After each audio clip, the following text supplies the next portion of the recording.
దేవుని పరిశుద్ధ నామమునకు మహిమ కలుగునుగాక. ప్రియులారా, ప్రభునామన మీ అందరికీ వందనములు. దేవుని వాక్యము ధ్యానిందాము. నిర్గమాకాండము 14వ అధ్యాయము 13వ వచనం.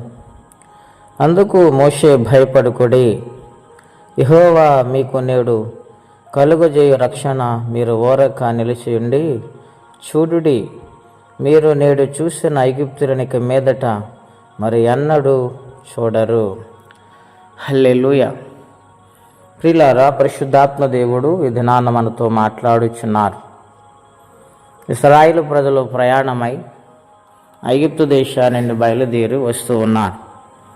వారు వస్తూ ఉండగా ఐగుప్తు దేశంలో రాజు మంత్రులు, మనమెందుకు ఇశ్రాయేలు ప్రజలను పోనిచ్చితిమి, కనుక తిరిగి వారిని తీసుకొని వద్దాము అని వారు అందరూ కలిసి ప్రయాణము చేసి ఇశ్రాయేలు ప్రజలు కాలినడకన ప్రయాణము చేసి వస్తూ ఉండగా వారి వెనుక రథములు, గుర్రములు, యుద్ధాయుధములు ధరించుకొని వస్తూ ఉన్నారు.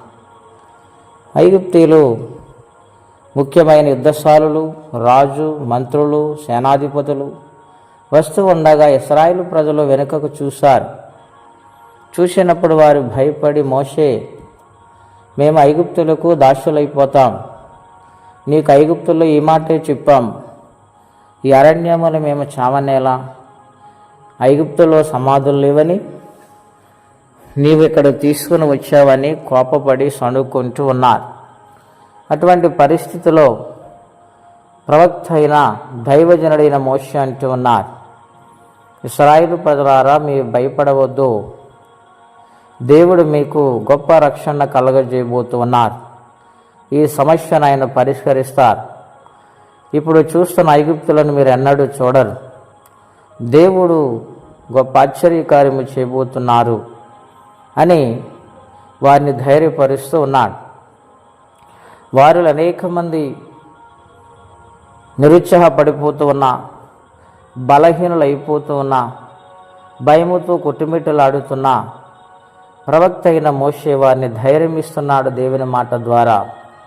అలాగున వారు భయపడుతూ ఉండగా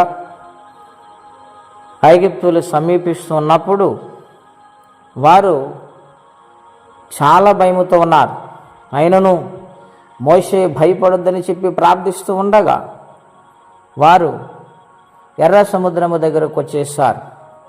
ఆ సముద్రము దగ్గర మోషే ప్రార్థిస్తూ ఉండగా దేవుడంటూ ఉన్నారు, ఎలా మర్ర పెట్టుచున్నావు, సాగిపోడిన ఇశ్రాయేలు ప్రజలతో చెప్పు, సముద్రం మీద నీ కర్ర చాపు, సముద్రం పాయలుగా మారుతుంది, ఇశ్రాయేలు ప్రజలు నడిచి వెళ్ళిపోతారు. హల్లెలూయా. ప్రియులారా, దేవుడు మన పట్ల బాధ్యత తీసుకునే దేవుడు, మనల్ని విడిచిపెట్టే దేవుడు కాదు, మనల్ని కరుణించే దేవుడు. ఆయన వాగ్దానము చేసిన వాడు నమ్మదగిన వాడు. ఇశ్రాయేలు ప్రజల వాగ్దానం ఏమిటో తెలుసా? కనాను చేరాలి. వారి అవిధేయత వల్ల, తిరగబడటం వల్ల, వారు చిన్న చిన్న శ్రమలు తట్టుకుపోవడం వల్ల కనాను దేశానికి వారు చేరలేకపోయారు. ఇక్కడ ఒక అద్భుతం జరుగుతుంది. సముద్రములో శత్రువులను ఆయన ముంచివేశారు. తన ప్రజలను క్షేమంగా తీసుకొని బయటకు వచ్చేసారు. హల్లెలూయా. ఇకెన్నడూ యుద్ధము చేయటానికి వచ్చిన ఐగుప్తులను వారు చూడలేదు ప్రియులారా. అప్పుడు వారు దేవుని మహిమపరుస్తూ ఉన్నారు. శూన్యములో సృష్టిని చేసిన దేవుడు కదా, బలశాలి, నమ్మకమైన వాడు గనుక ఆయన ఎంత ఘనపరిచినా ఆయన రుణాన్ని తీర్చలేం.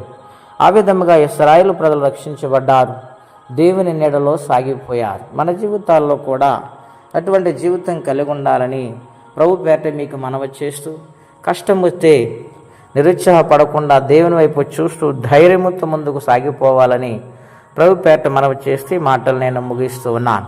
ప్రార్థన. పరిశుద్ధుడైన తండ్రి, ఘనమైన మీ నామం కొరకై వందనాలు. బిడ్డలందరిని ఆశీర్వదించండి.